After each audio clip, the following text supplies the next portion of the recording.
Lewinsky type dress was a big part of the trial, big part of the trial. I said, why didn't you mention that? And I heard there was a dress involved. And I wasn't frightened at all because I did nothing with her. Never touched this woman, saw this woman, had no idea who she was. But they have a dress, sir. I said, so what? Well, sir, it's very...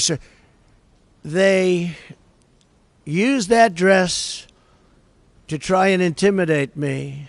They used that dress with the public. That dress was such a famous dress.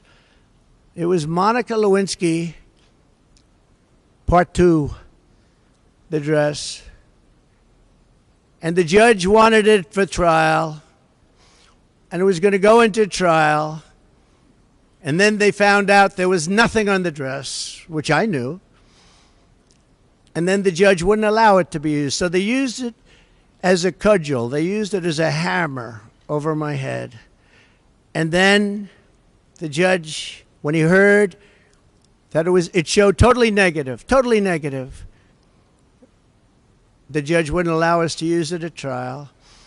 Then there was an Anderson Cooper interview where she said essentially, no, he didn't rape me. She was selling her book. She wrote a book. The book would have been a total failure, probably was anyway, although probably sold more recently. Again, there's a woman that wasn't doing well until she came out with this stuff about me. And that's happened to others too, by the way. She's not the only one. But they have the Anderson Cooper tape. And in the Anderson Cooper tape, it's an interview of her. And Cooper says something to the effect, did he rape you? Did he rape you? He was so happy. Oh, did he rape you? And she gave a very good answer for me, but a bad answer for CNN, for Anderson. And he said, we're going to commercial break right now. We're going. Then she came back from commercial break, and she was much more hostile. But this man wouldn't let us use the tape or the proper questions having to do with the tape. Wouldn't let us. The Judge Kaplan wouldn't let it be used. We wanted to get the outtakes. In other words, what did Anderson Cooper talk to her about during that intermission for a commercial that he called for immediately? Where do you see this? I mean, some of you have seen it, some of you haven't. We're going to commercial break right now. And so what happened is we weren't able to use it. The other thing is we had not one trial, we had two trials. Nobody understands why. We asked for a consolidation. And I wanted to show up to the trial, to the first trial. My lawyer, who's not up here, not with us any longer, sir, you should not show up. You're the former president or the president. I don't even know when the trial was, but you're the president of the United States, sir. This is beneath you. I've got this 100%. The dress is negative, but he wasn't able to use it. Sir, it's beneath you to show up. I said, but wouldn't that be bad for a jury? Wouldn't that be sort of bad for a jury if I don't show up? He said, sir, you don't have to show up. I've got this. You shouldn't do it. It's beneath you. It's beneath the office of the president. I understood what he meant by that. And so I didn't show up. And I was found guilty of something that I didn't do with a woman that I have never seen, touched, or in any way was involved with, nor would I want to be. I would not want to be. My people say, please don't say that. I would not want to be involved with her. And that's where we are. So we're appealing it, and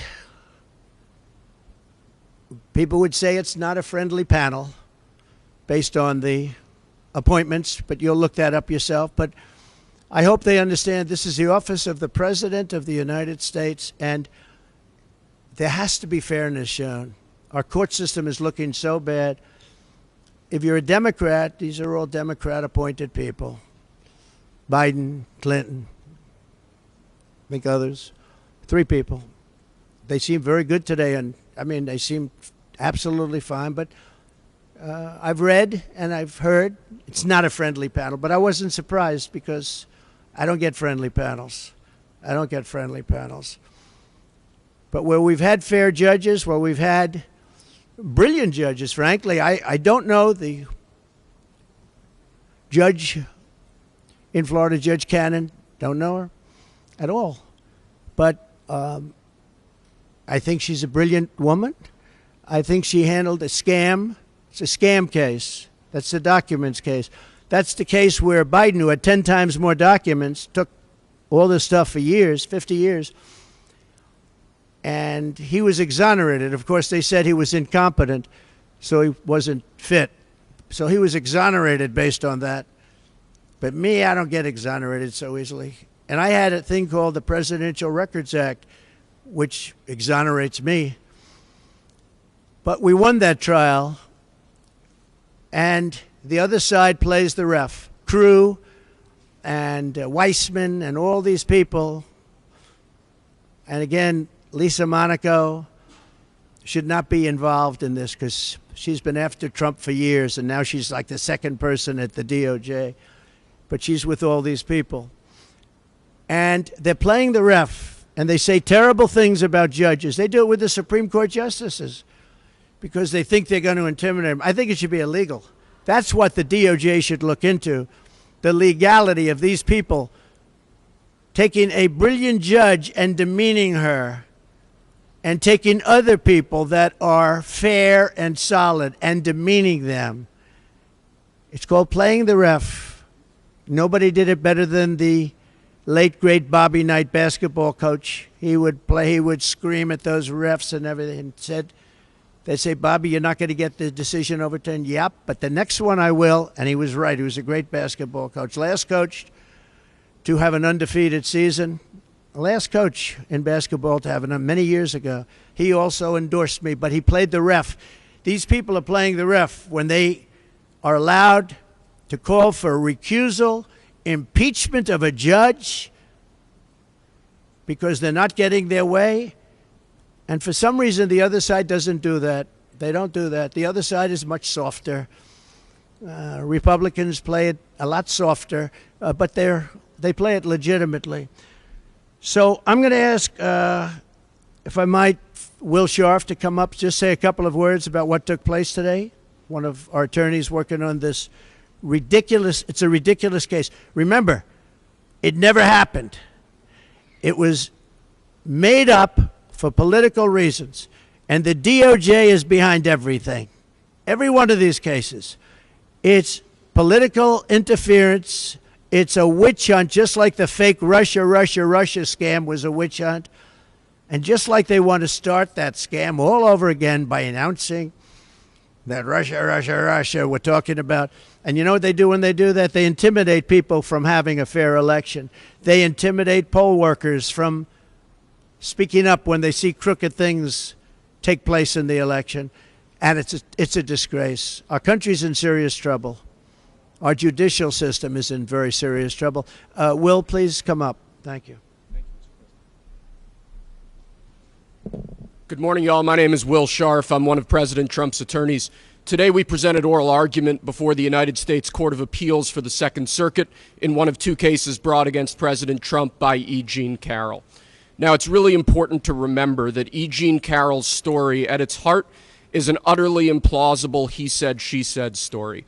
There is no corroboration for anything she has ever claimed about President Trump. There are no corroborating witnesses. As President Trump alluded to, there is not confirmatory DNA. No police report was filed at the time of this alleged incident. She was unable to identify when this incident occurred until quite recently. No surveillance evidence or witnesses have ever been found or come forward confirming any aspect of E. Jean Carroll's story. In light of that, in light of the utter implausibility of the story that E. Jean Carroll was attempting to sell to the jury in this case, her attorneys introduced evidence that should have never seen the inside of a courtroom. Utterly insane efforts to introduce propensity witnesses, Jessica Leeds and Natasha Stoynoff, most notably, in an unfair and improper effort to buttress E. Jean Carroll's failed attempt to assault President Trump. Jessica Leeds' story is instructive here. This is a woman who claims that in the middle of a crowded airliner in 1979, President Trump assaulted her. Leeds has never been able to identify where this plane departed from, where it went to, the date of the flight in question, making our efforts to disprove her testimony extremely difficult. Under the federal rules of evidence, this story should have never been allowed to be presented to the jury in this case. The same is true of Natasha Stoynoff's story, which again lacks any indicia of reliability, any sort of credibility, any sort of confirmatory testimony from other witnesses, or anything else that would make you believe that this actually happened. So on the one hand, you have a judge who allowed in this improper propensity evidence that should not have been allowed in. In our view, that polluted the jury's deliberations in this case. That presented a story to the jury of a series of a pattern of conduct that the jury should not have been considering. And we think that absent that propensity evidence, no fair jury could have reached the verdict that was reached in this case. And as a result, we believe that this verdict needs to be overturned. But there's more than that. In addition to this improper propensity evidence, President Trump and his trial team were prevented from cross-examining E. Jean Carroll and other witnesses on crucial issues in particular relating to political coordination and the political motivation behind this entire lawsuit. This is a lawsuit that was instigated in large part by George Conway, a longtime political foe and adversary of President Trump. This is a lawsuit that was funded by Reid Hoffman, a key political ally of the Biden-Harris administration and a major Democrat donor. We were limited in the evidence we were allowed to present at trial about these crucial facts. We were prevented from cross-examining E. Jean Carroll on aspects of that dynamic that underlies this entire lawsuit. And that, too, unfairly corrupted the jury's deliberations in this case and requires reversal of the jury verdict. I think this political coordination point is particularly important, though. It's important to emphasize, because what we have seen in the last few years is a weaponization by the Biden administration and by their political allies of our legal system and of our courts to unlawfully, unconstitutionally interfere with President Trump's core First Amendment right to run for president. That is a right guaranteed to him by the Constitution. That is the right that his political opponents are attempting to strip away from him. We have seen this in case after case after case where unfair political motives have underlay what should be serious legal proceedings. And I think when you look at this situation in toto, when you look at what the left, when you look at what the Biden-Harris administration is attempting to do to President Trump, this is insane. This is an absolute abuse of our legal system. It's an absolute abuse of the rule of law. It should be deeply offensive, not just to political supporters of President Trump, but to each and every American. With respect to today's appeal, we are hopeful that the Second Circuit understands what's at stake here. We are hopeful that the Second Circuit understands what occurred during this trial, which was an improper use of evidence to buttress E. Jean Carroll's entirely meritless claims on the one hand, and an improper exclusion of evidence that would have informed the jury about the true motivation behind this lawsuit and that we believe would have resulted in a very different verdict. Thank you. Thank you very much. Good afternoon. I've done this one too many times, actually too many times for the last 3.5 years while President Trump has been trying to fight to get this country back. And I want to speak to the American women, and I want to speak to the people that need to get out and vote on November 5th. I have sat with President Trump for years now while he has been targeted with lies and with judges, AGs, and DAs who have specifically run in this city and others on getting Trump. The Trump administration will fix this problem. We will stop Kamala Harris's regime, because she was there, let's not forget that, and she still is, of using officials from the White House, putting them in DA's offices, in AG's offices, and attacking your political opponent. And this country deserves better than this. We do. We should not be sitting here at a press conference talking about this. We did this in 2016, and every woman had no reports. They come out when it's election time. And as a woman who has stood with President Trump, who has spent extensive time with President Trump and with his beautiful family, I will tell you, That is not President Trump, and I completely am disgusted by what I have seen happen to this person, his family, and the Trump organization that we stand in right now. You must vote Donald Trump back in because as an attorney, as a woman, as a mother, our future of this country depends on it, and we need to stop this from happening. The DOJ is supposed to help our country and protect us, not attack us because you cannot win in the polls. Thank you. Thank you very much, both. And just in finishing this, we have numerous other trials that are also very much in coordination with the DOJ. They actually took just about their top person and they put him into the offices of the Attorney General of New York, and then also the office of the DA Bragg's office, to make sure the case is brought viciously against their political opponent. And it's a shame. It's a shame. Businesses will not come to New York because of it. They actually, in the case of Engoron, they used a consumer frauds case, never used before for a thing like this. And not only were my numbers correct, and again, this was a generality. All you need is a general, but I had really good numbers, but they were very conservative, very much on the low side. And the judge knew that. And the judge ruled a fine against me, the likes of which has never even been heard of. Businesses will never come to this state as long as that is able to be held up, because we won that trial so conclusively. We had an expert witness said that President Trump's financial, this was an expert witness from the Stern School of Business, one of the most highly respected people in the country, as an expert witness. He said, to the best of my remembering, it's a big statement, but he said, this is perhaps the best financial statement I've ever seen.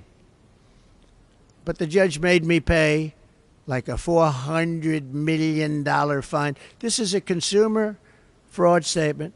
Think of it. Consumer frauds case that they made it in. The judge refused to give it over to the commercial division where they could understand things, and they would have dismissed it immediately because this case had no merit whatsoever. The judge wanted to settle the case for a very much smaller amount, and I said, I'm not going to settle. I didn't do anything wrong. But he would have settled the case for a much smaller amount. He wanted to settle it for a much more. We had numerous meetings in his office for a fraction of the number that he gave. That was one of the interesting things. I figured that the worst that you could do is what he wanted to settle for, which was a very small number by comparison. And then he just came out with this number. This was a coordination with the DOJ. And the other case that you know about and you've been hearing about, which is same kind of a thing, also in coordination, is the Bragg case. And they actually wanted to put them together in New York. They wanted to put the DA case together with the Attorney General case, but they both wanted credit. They couldn't understand, they both wanted credit, so they had their own cases. And it's very corrupt in New York, and very, very corrupt. It's a very corrupt place and doing very badly. But when people see what happened, and when they see, I've had so many calls from business people saying, this is just terrible. Today, there was a story about somebody in Southern District who's highly respected, knocking the hell out of both of those cases, say it's an embarrassment they were allowed to be brought. And I'm going to write out a list of things from Alan Dershowitz, Andrew McCarthy, Greg Jarrett, some of the greatest people, all legal scholars, great people, Jonathan Turley, like 10 highly respected, the most highly respected people that quote Calabrese, Judge Calabrese, that quote on cases, and they, shockingly, they can't even believe it. They said this case should not have been allowed to be brought, and that's about pretty much both cases, but it's about the case that we have in front of Judge Mershon. That case is a disgrace. Should have never been allowed. I did nothing wrong. And he took a non-existent, expired, long expired by the statute of limitations, misdemeanor. He made it into 34 or something more than that counts of felony. Nobody can even believe it. Over nothing. And if you look at that case, he wouldn't allow it. That whole thing was done by an attorney. I had nothing to do with it. That was done by an attorney, a sleazebag named Michael Cohen. And he did the whole thing. And you're allowed to have reliance on attorney. It's called reliance on attorney. You have a reliance on attorney. Attorney's allowed to do things. And all it was is a non-disclosure agreement with somebody that said nothing happened, by the way. I might add that. If you don't mind, I'll add that. We have a statement, nothing happened. And he got a non-disclosure agreement. He did it on his own, and this judge refused to allow us to use that as a defense, the attorney-client defense, which is very standard. Other people have never heard that you're not allowed to use it. But he's the one that did it because I was running for president and running the country. He's the one that did it. So all of these cases are a disgrace. But the case that we had today downtown, I wish we could have mentioned the dress. Again, got the idea from Monica Lewinsky, but it was negative, wasn't allowed to be used. I wish we could have mentioned many of the other things, and I certainly wish we could have gone to CNN and got the outtakes, what's called the outtakes. What did Anderson Cooper tell her during the commercial? I'd love to find that out. So that's where we are. We have a very corrupt system of laws, but in that system we have some very good judges also, and I think in the end the good judges will prevail. And I hope Democrat-appointed judges can see a scam like this where somebody just makes up a story, probably out of Law and Order. I don't know, she made it up out of somewhere, but check out the Law and Order episode that we're talking about. Make up a story, and I end up getting sued. And by the way, the punishment is like $89 million and wouldn't have two cases. It should have been one case. But two cases is better because you get double bad publicity. We asked the judge, could you consolidate the cases, same case? And he refused to do so. He wanted two cases. So two cases, two sets of lawyers, two everything. It's really, really very disgraceful. Let me talk about job numbers because, as you know, they just came out, and they're a basic disaster. They are really bad. You had numbers that are shocking. Native-born Americans, we lost 1.3 million jobs, while foreign-born Americans were able to take all of those jobs. So foreigners coming in illegally, largely illegally, into our country, took the jobs of native-born Americans. And I've been telling you that's what's going to happen, because we have millions and millions of people pouring into our country, many from prisons and jails and mental institutions and insane asylums.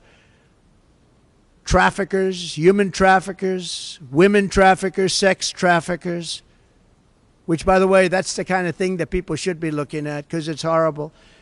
And it's turning out that migrant crime is far worse than any crime that we've ever experienced. If you look at Aurora, Colorado, they're taking over the place. They took over buildings, and this is just the beginning. You haven't seen anything yet. You haven't seen any. They've allowed well over 20 million people, in my opinion. The other people say, well, it's only 13. No. It's much more than 20. I think it's much more than 20.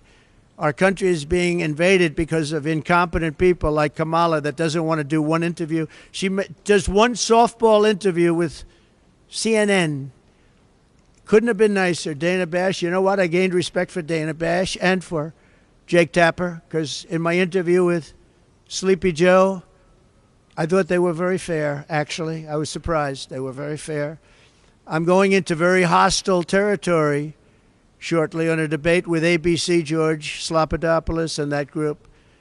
And ABC, I think, is the worst of everybody. I think they're the worst. They're the nastiest. They're as bad as you can be. They're worse than NBC, which is saying a lot. And we have something coming. And the reason I'm doing it is because that's the only one that she would do it with, because her best friend is the head of ABC or ABC News, and her husband's best friend is married to that one. So, and Donna Brazile is there. You remember the famous Donna Brazile? She gave Hillary Clinton the questions. You remember that? That was a little embarrassing. She got fired, I assume, for that. But now she's working at ABC. So I said, I'll do it anyway, because even if she knows the answers and knows the questions, I don't think she'll be very good. And this is not what our country wants. And I feel I have an obligation to do it. And she'd never stand up here like this and give a news conference and speak about what's happening with the weaponization of our justice system. This is the weaponization of justice at a level that nobody's ever seen in this country before. We've never seen it. You see it in third world countries, you see it in banana republics, but you don't see it in the United States of America, and it's a very sad thing. And I think I'm doing a great service by having gone through it and revealing it, because, you know, it came out with a indictment from the district attorney, which, again, just revealed today, and I hope you're going to do a story because it's a big story. The Southern District of New York was, and this is a very highly respected group of people. He said it was a disgrace that that case was brought. It was a disgrace that the case was brought in front of Mershon. The case is a disgrace. Should have never been brought. Should have never been brought. And the case in front of Judge Engoron, just in terms of the case itself, we had 4 or 5 overturns in the appellate division. I only hope the appellate division, for the good of New York, otherwise you just say, God save the state. For the good of New York, I hope that the appellate division will do what's right on that case, because that case was a scam. But every single one of these cases that I'm mentioning, they're all hoaxes and scams. No different than Russia, Russia, Russia, Ukraine, Ukraine, Ukraine, the impeachment hoax number 1, impeachment hoax number 2, all these things that we won. We won them all. But it takes time, it takes effort. And they're at it again. But this time, what they're doing is they're hitting us as hard as possible. You know, it's very interesting. It just brings to light the lawyer on the hoax that we're talking about now, having to do with E. Jean Carroll. She said, the way to defeat Trump is go after him civilly as often as possible, make his life miserable, sue him all the time, keep him in court, and let him spend a fortune. That's the lawyer I have in the E. Jean Carroll case. And that's exactly what they've done. The only thing I can say that's good about it is the public understands. And my poll numbers, I believe, are higher now than they would have been without it, because the public understands it's a hoax, it's a scam, it's a political witch hunt, and some of you should be ashamed of yourselves. Thank you very much, everybody. Thank you.